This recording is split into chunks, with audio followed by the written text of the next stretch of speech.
Trash Talk Radio, coming to you live on MP3 from high on a hill above beautiful Lake Washington. I am Lestro, and with me, as always, is the Guru. Yes, sir, yes, sir, yes, sir, yes, sir, yes, sir, yes, sir. And you know how this goes. We're here to talk a little trash on the week's worth of sports. I don't know anybody except the Guru, and the Guru knows all. Man, I know just a little something, man. Just a little something, man. Guru, it is our big episode number 50 this week, and we're debuting a brand new segment, Guru's player-to-player interview. This week we got Indianapolis coach rookie defensive end Kemoko Turay to talk about his first week in the NFL, who he's looked up to, and who he's looking forward to hitting. But first, it's football, and more football as the NFL season is finally underway. The Browns didn't lose, the Saints didn't win, and Aaron Rodgers tried to make a believer out of the Guru. It's all your week one action. Then, in segment 2, it's the return of Guru's call-outs. Oh, man, get the heck out of here. And shout-outs.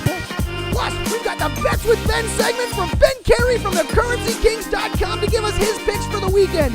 You know we got the 2-minute drill.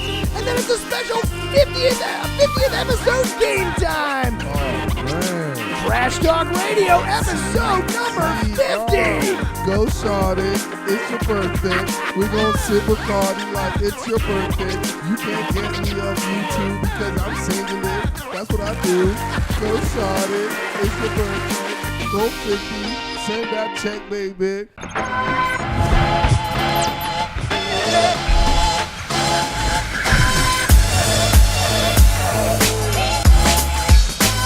Guru, my man, 50 episodes. They said we'd never make it this far. Man, that's what they always say. And look at us now, man. You know what this means. All I drink is hen, no matter what. So don't even ask what's in my cup. Oh, whoa. Don't people want to know what we did before this. Right before the 50th, we were on some hen. Could be a fun show. Send All I that drink check. is hen, no matter what. Guru, how you doing, man? It is good to see you. Man, I'm living the dream, man. Don't you pinch me, man. Don't you pinch me. How did you enjoy your weekend, man? It was week 1 in the NFL finally here. Woo! Dude, oh my gosh, it felt so good. Yeah? It was everything I thought about. It was Getting so back good. into it, right? You know when you wanted something so bad and then you got it and it exceeded the expectation. Good week of football. Oh my gosh, it was over exceeding everything I want. It was beautiful, man. You know, I was a little worried off the bat because the first play of the year was a penalty in that Falcons-Eagles game, and I just like that's the perfect metaphor. Oh, I'm sorry. I gotta tell the people out here because you're still stuck in that first Thursday night game with the Falcons-Eagles. Regular football players or fans didn't start for us till Sunday. The win's a win. You already I forgot all about Thursday, The man. win's a win, man. He said a penalty. I'm like, well, who's the first game? They started with a penalty in the first game, and I was like, oh, no. And then but the weekend itself, that game turned out to be a good game.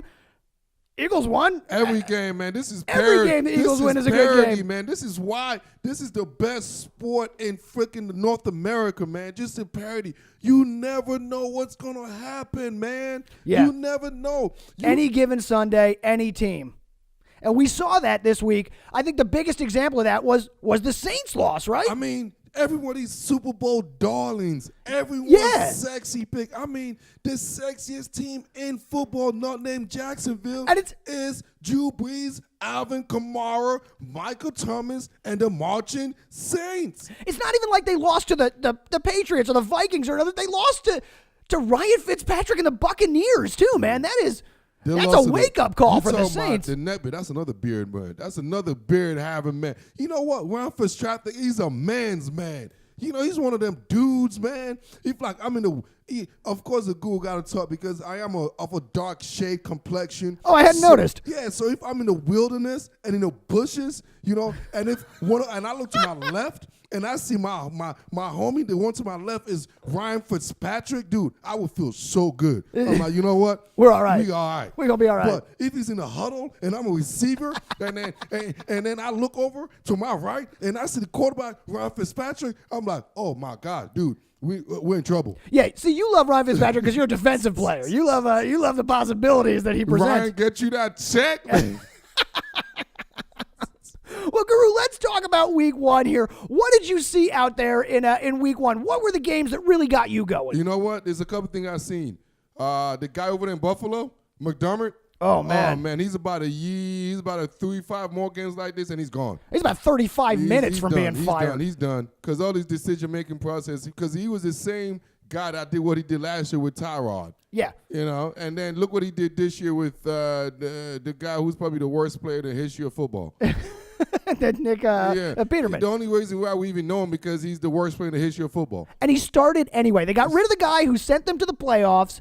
They started the guy who in his one start threw, 104 interceptions in the first half? And what did they expect was going to happen, Guru? How did they expect that was going to go? Was he just all of a sudden going to be Tom Brady? And then the funny thing is, I was looking at when we shoot this show right now, right? And I was looking at some of the nonsense coming out of the buzz, the everything that's going out, the buzz right. that's going out there. He said he don't know who the starting quarterback for the week 2 right. game He's not is. sure. I'm like, what more? You know what? Right there, you're not capable of making decisions to run my organization. If you still to run my organization, hell. If you still contemplating who I should start, Glestroke from the streets or Nathan Peterman, I'd rather take my chances with Lestro. Hey man, Come on, McDermott. Don't count out the cannon. I'm just saying. Come on, McDermott. You have a William and Mary education, my man. Come on, that's a Virginia education, man.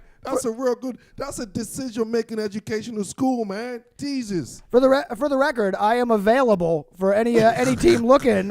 You just want that game check. I'm happy to come down and play. I also have 4 years of college eligibility still, Guru, if they want to pick me up for that. Oh, yeah, you just want that undercover money. Which one do you want? The college undercover money or the NFL real on top of the table money? I want the undercover money because I'm going to pay taxes on that. That's what I'm doing.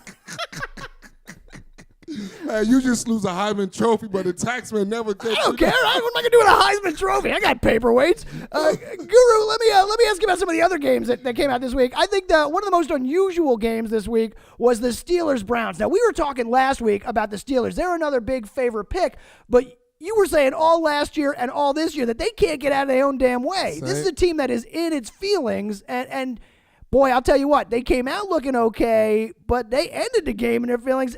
They did not beat the Browns. And I'm sorry to say this, the Steelers are in their feelings, and that organization it's been like this for a few years.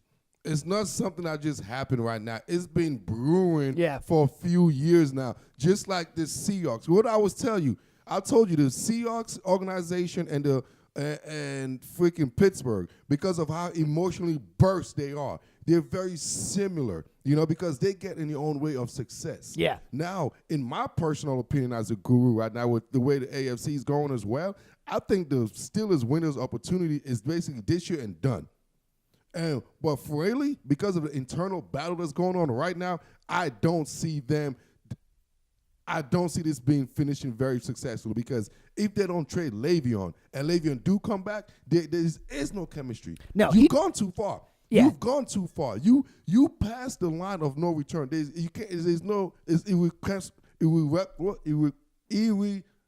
the word I'm looking for? Because it fucks your whole brains up. What's the word I'm looking for? I think the word you're looking for is ooh. Right after, the word I'm looking for is you can't come back for that. You can't. You can't. So meaning, I'm sorry to say, Pittsburgh. Irreconcilable differences. Irreconcilable. So that's that hand for that fit. Irreconcilable differences between Le'Veon Bell, Pittsburgh, which basically somebody got to go. And it's not going to be Pittsburgh. I mean, they're staying where they are. It's a battle. The OC left last year. They thought it was his problem. Big Ben is talking about he's going to retire every year. Le'Veon Bell is having this problem. AB's having this. It's just too many problems for you to be a consistent team. For you to win a Super Bowl, there's too much smokes. Do you think that this is only week 1? Obviously, can this team pull it back together? This has been going on. I'm not falling for. It's not just a week 1 problem. Right. This has been stemming for a couple of seasons. So no, because you see just right now. No, this is a result of 2 seasons ago. This is just not a result of what happened week 1. This is the result of 2 seasons ago when they should have been signed Le'Veon Bell to extension. They would have never been in this situation of this turmoil.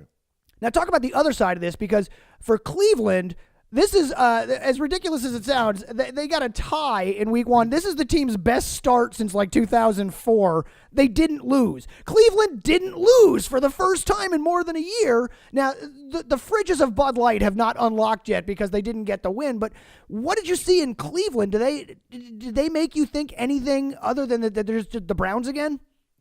They show some competitive nature. They show some fight. You can see that. They came back on them. The thing is, they actually have guys that has respect for themselves. They have professional athletes on their team. I'm talking about pros, guys that take pride in their work ethic. Mm-hmm. Pride in and their dignity. Like a Landry, they take pride in what they do and their ability. So that alone is going to make Cleveland more competitive and a different culture than what we're accustomed to, because you have guys. Yeah. The team is ready to stand up. You know what I mean? You got dudes, we like to say in locker room. You just got dudes, a bunch of scrappers. You just said, I got that dude. Because I don't care if I win, lose, or draw. You know what I'm saying? I got that dude that's going to go fight. That's dude. They got a bunch of dudes that they will fight. Like the Japanese kamikaze guys. like World War II, man. Like, you got guys, we're physically stronger than them, but when it's time for you know what? It's about to be done. I'm just going to take that plane and just smash it and cause any type of damage. At least if I'm going down causing the damage. That's what the Browns got. They got a bunch of guys that, you know what, if you're going to beat me, damn it, you're going to wake up tomorrow morning like, damn, I play Cleveland Browns. Yeah, you're going to feel it. Exactly. Yeah, they may not win, but they're going to feel it. And they're not going to win many games, but you're going to feel a lot of them. So then, I guess the other question here is, the next game to really talk about, the sort of highlight game was the Sunday night game this week. The Packers-Bears game was just an amazing bit of football. It looked like a runaway in the first half. Khalil Mack got out there and really showed return of the Mack. Yeah. And he made John Gruden look terrible this weekend, because the Bears defense with Mack looked great, and the Raiders couldn't put pressure on anybody, man. They weren't doing shit out there on Monday night. So the Raiders defense. But in that game, it was Aaron Rodgers who brought that team back from a stupid deficit for yet another fourth quarter win. What did you think watching this? Oh, man. You know what I was thinking? Isn't Aaron Rodgers the most dramatic guy in the whole planet, man? I know people are saying, Guru, why you always hating on Aaron Rodgers? Did you see what happened? You know what I saw? I saw a non-contact injury in a sense. No doubt in the injury, okay? But the man went in the locker room in a cart, dude. Yeah. That's $100 million man. If he wants to get a car service, he can afford a car service to get to the locker room. Don't stuff like this always happen to like an Aaron Rodgers? Is this surprising? Isn't Aaron Rodgers always a little quirky, a little arrogant, a little bit dramatic? I think that's a little attention getting, a little too cool, all of that nature to me. He came back, kudos to his victory. I give him that. That one pass, though, to the back of the end zone, that was it was like off his back foot. That's why people at Aaron Rodgers, I know that you're not on that train, but that throw alone, just watching that throw, I was like, God damn, nobody can make that throw. He made it. Don't get it wrong. It's a great throw right there in short zone. He threw the ball to the pylon. Yeah. At the end of the day, he threw the ball to the pylon. I forgot who was the receiver on that play. Was that when Adams or Cobb? No, Allison. Geronimo Allison. Geronimo Allison, yeah. Yeah. Dude, I kind of like that name, man, Geronimo. Anyways. Good name. Yeah. So he threw the ball. That was a good throw. It's not the best throw I've seen. This is the thing. I'm not a prisoner of the moment. And this is what always gets me. And it might be a side note, but I notice every elite player or superstar in the Midwest, there's something about the Midwestern culture. When you're great, they elevate you to some like Paul Bunyan status. And that's what I really have a beef with. You know, like even on Michael Jordan, when he was doing it in the Midwest, he's when it elevate you, you know, to Walter Payton and the Dick Butkus, you know. It's different in the Midwest, how they put you up from all the Michigan guys. Well, I mean, we are talking about from Notre Dame football. Like, when you're a hero or legend in the Midwest, is different than being a hero and legend anywhere in America, man. Well, this is the Green Bay Packers. You know, this is the franchise that won the first couple of Super Bowls. It's the legendary Lambeau Field and all of that. They're owned by the city as the people as opposed to an owner. This is to be there and to carry this team, it's partially that mystique of being the Packers quarterback. They're owned by the city, man. That's just some tax number bullshit, man. Because the city ain't paying this dude $100-and-some million, man. You're not saying you're not on the city payroll? Don't try to fool me like the not a municipal employee? Educated just because you put some tax, some numbers here, and some laws and stuff. But you can't fool my eyes, man. Come on, man. But that game, though. You think everybody in that city is going to be like, hey, Aaron, I'm going to give you $103 million. You only gave me one damn Super Bowl, Aaron. I'm not giving you $103 million for one Super Bowl, homie. I'm sorry. You know what I'm saying? Joe Flacco gave me one. Trent Dilfer gave me one. Like, anyone could accidentally trip over and get a Super Bowl. Nick Foles has a Super Bowl MVP. Foles got a Super Bowl. Come on, like, I mean. Yeah, that's cute. This is 2018, man. If you ain't up to 2, man, don't talk, man. It's the deuces, man. You know what I'm saying? All right, Guru, anything else in week 1 we need to talk about here? I saw that rookie coaches, new coaches on their teams were 0-7 this week. From Matt Patricia with the Lions to all over, the new coaches everywhere. What's his name? Frank Reich with the Colts. Hey, man, don't talk about my man Frank like that. That's my dog. Hey, he was my dog last year. Nah, you saw what happened to Frank. Man, that was an unfortunate play. We, talking to Turay earlier about that play, too.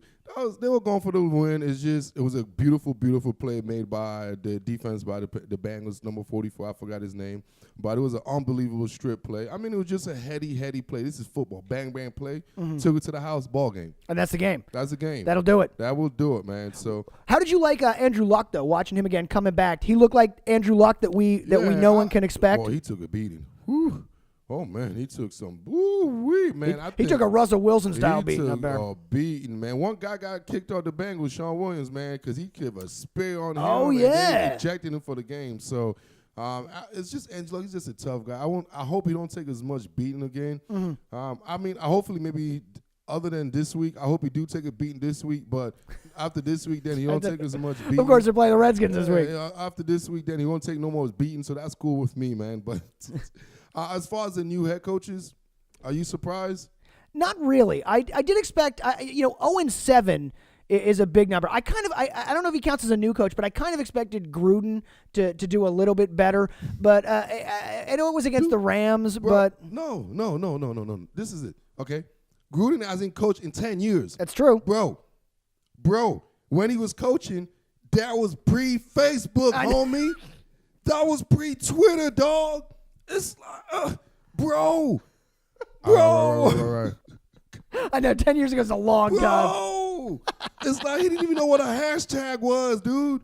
Does that fucking matter, though? Yes, because he got players on his team like Khalil Mack, who's on Twitter. Not anymore, he don't. Well, who's not on the team no more. That's why they're that. Like, come on, dude. This guy didn't even know what a tweet was, man. He didn't even know what a twerking was, man.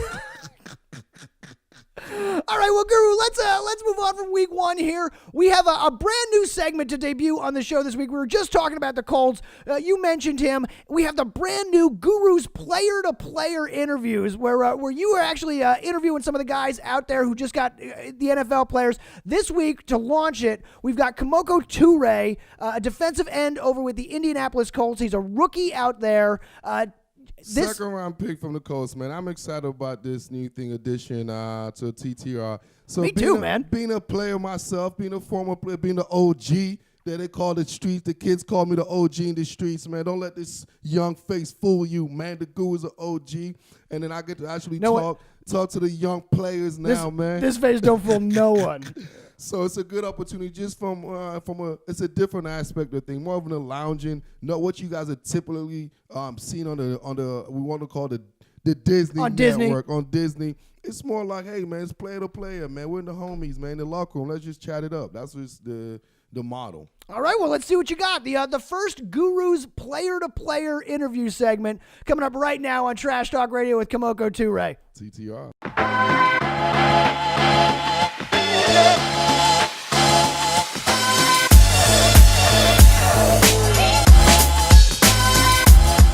Hey, how you doing? My name is Kemoko Turay. I play for the Indianapolis Colts. I was drafted in the second round, pick number 52, went to Rutgers University.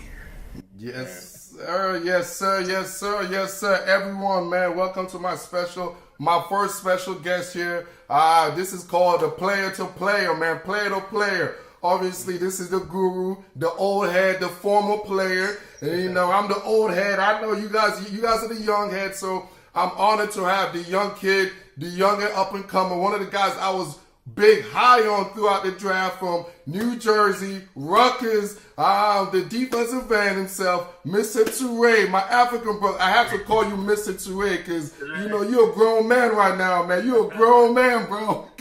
How you doing, man? I know. Hey, I want to thank you for having us. We all saw the game yesterday. On Sunday against the Bengals. It was a very, very close game, and we all saw what happened at the end to change it. You guys were going for the victory. So, how do you feel about your first game? I guess everybody wants to know. Being your first ever game you had, how did you feel, man? How's your body feeling? Man, my body's feeling good. The atmosphere. It just, it just felt good overall. Being there for 2 months. And then being the preseason game, the last 2 preseason games, the atmosphere was totally different. Just being out there the first time, just seeing the mad fans out there, it was shock. It was a shock, and it was a blessing to be out there. And it's like, wow, it just gave me time to reflect on like this is a childhood dream that actually sitting right in front of me. Speaking of the childhood dream, that's actually one of the main reasons why. Because your story is a little bit different, man. It's not the normal, the normal American football player, the normal for a high draft pick. You actually came to the country later on, a little bit younger in your career, from West African, right? Yeah. Absolutely. West African stand-up, the Guru's West African, so we love that, man. Yeah. And I see, when was the first time you started playing football? Was it in high school or was it Pee-wee? Like, when did you start playing football? When I really started playing football, it was my senior year of high school. Senior year in high school? Yeah. So did you actually watch the game? Did you like the game? Or was it just one of those things like, hey, it's my last year, might as well try something? Like, why did you decide to start that year? Oh, I mean, it was interesting. It's an interesting story, actually. I played basketball. I was a basketball player. My family, always wanted me to play basketball, stay with that basketball. Let me guess, because you don't get injured, right? Oh yeah. It's a physical sport, and plus they didn't understand the sport, so they all they do is for basketball, and coming from Africa, so it's like they wanted me to stay focused on basketball. But I did track too. I ran track. I did long jump, triple jump, discus, and high jump, and from 100 meter. And 100 meters. Yeah. At 6'5", 235. Yeah. I mean, it's an interesting story. Like, because back then I wasn't that big. Right now, I was like 185. When I was 185 at the time. So at the track season, and my coach, my track coach, pulled me to the side. Track season was over, and he was getting ready for the football season. He's trying to recruit me in the bus, and I was like, "Nah, coach, I don't want to play football." He's like, "Yo, you should play football. Like, basketball season didn't start yet." Nah, coach, everybody was trying to everybody was ganging up on me, like, you should play, you athletic as hell. So he pulled me to the side, he's like, you know what, let's make a bet. He's like, I'm gonna take you to 3 camps. If you don't get no scholarship, I'll pay your tuition in college. Whoa. Yeah, so then it went on from there, Then I went to the Temple camp, took me to Temple, and so he tried to take me to Syracuse camp. I was trying to make an excuse. I told I was babysitting. I was kind of like, wasn't for sure if I really want to do it. The next day, it was a Temple, 2 weeks later, it was like Temple camp. He came in by my door, like, no excuses. Come outside, we out, we're going to Temple. And then, he asked me 2 positions, which one I want to play, receiver or go in for receiver. And at the end, I ran 4-4 there. You ran a 4-4 playing DN at Temple, huh? Yeah. Wow, that's impressive.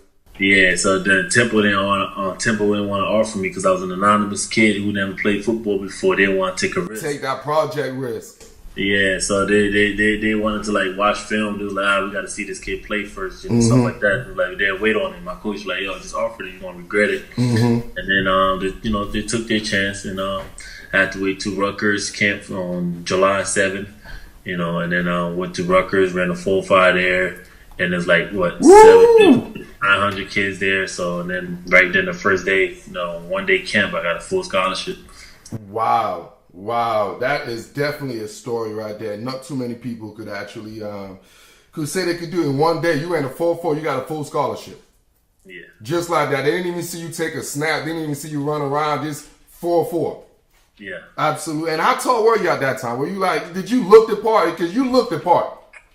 I was 185. I was 185, 6'3" and a half. That's how much I was. Yeah, I was still tall. I was pretty tall. But slinky. I was slinky tall. Oh, the slinky tall, slinky. Okay, I get that. That's interesting. So then you got your football. So is that when you started falling in love with the game? So how did you end up loving the game? Like, how did you get to that level? Just after time, you put so much time and effort into it and energy. You just start to adapt to the game, and when you're practicing, you start to realize I got to get better at this, and once I put the time on, I might as well try to get better at it. Absolutely. And got a full scholarship. It's just, and once you realize it's a blessing that God giving you, and you just start to you start to adapt to the game, and start to fall in love with it. So after a while, I start falling in love with it, and it went on from there. Nice. So with you falling so late, did you have any particular player you followed before the game, or did you just start following on as your career progressed? I used to watch YouTube and just watch JPP, Jason Pierre-Paul, in the beginning. So when he was playing at the time, he was very popular at the time. Don't say that, man. I'm a DC guy from the Redskins fans, man. Don't say that. I don't even want to talk about the Redskins. Yeah, y'all have them this week, but JPP, trust me, I've seen him kill us plenty of times for years, man. For years, man. I am a big JPP fan. I'm so happy he's in Tampa Bay right now, not in New York.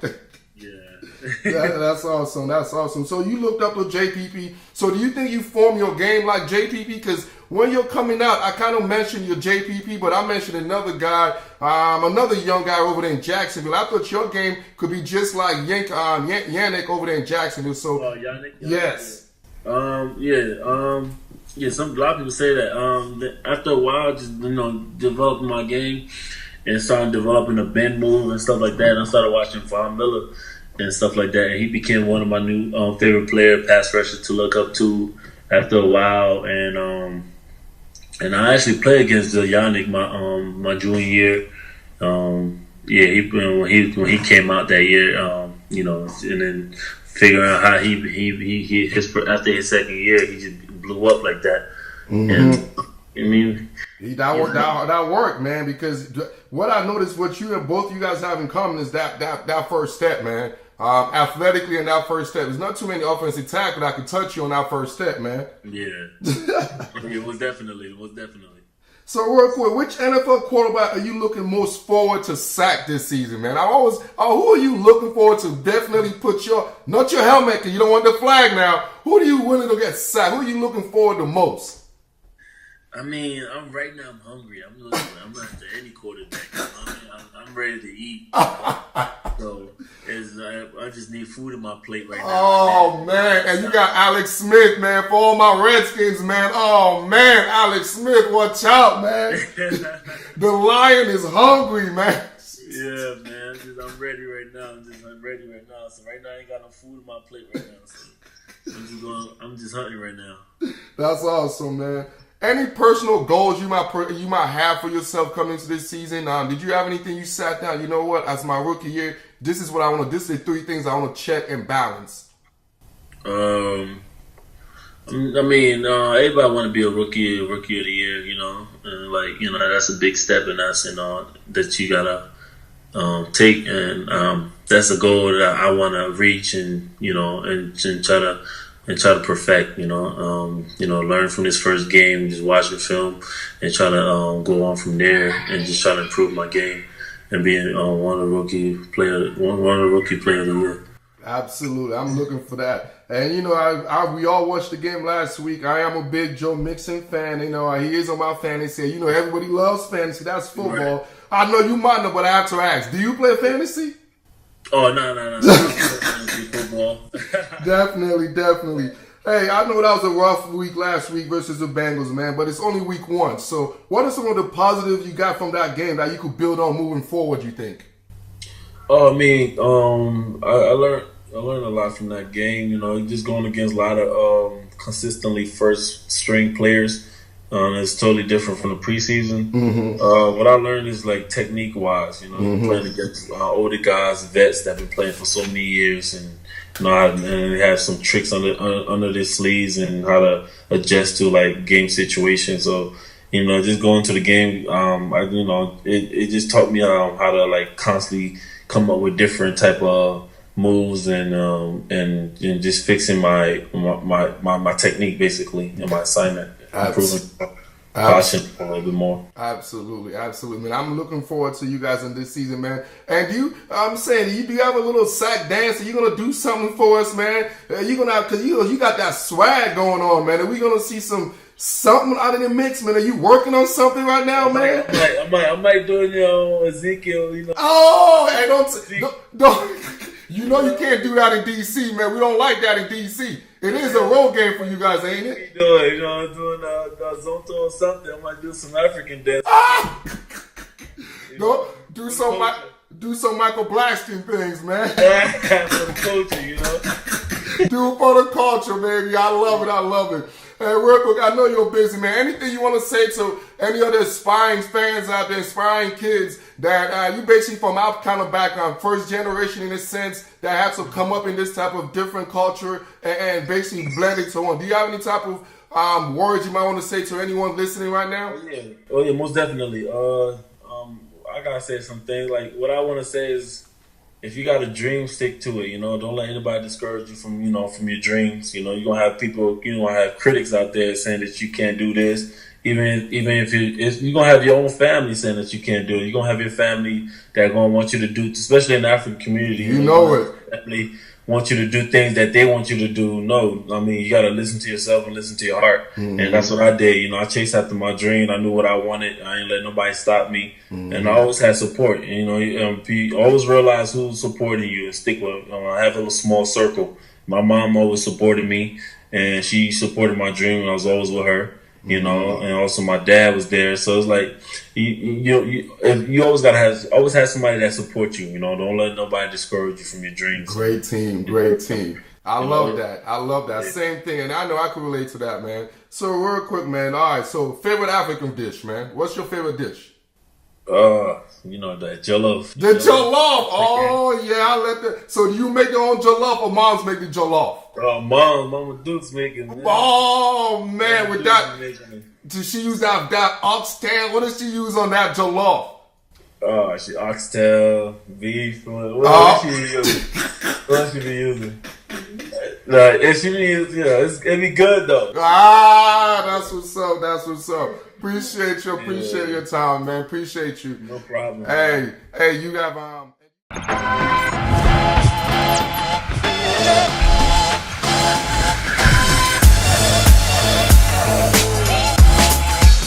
Guru, that was fantastic, man. Well done. That was a great interview, and good to hear from him. I look forward to seeing him play this week. Mm-hmm. I will actually, knowing who he is and knowing a little bit more about him, I'll tell you what, I will watch him this week from in a different light. So thank you, Guru. Thank you, Kemoko Turay, for joining us on the show this week on Trash Talk Radio.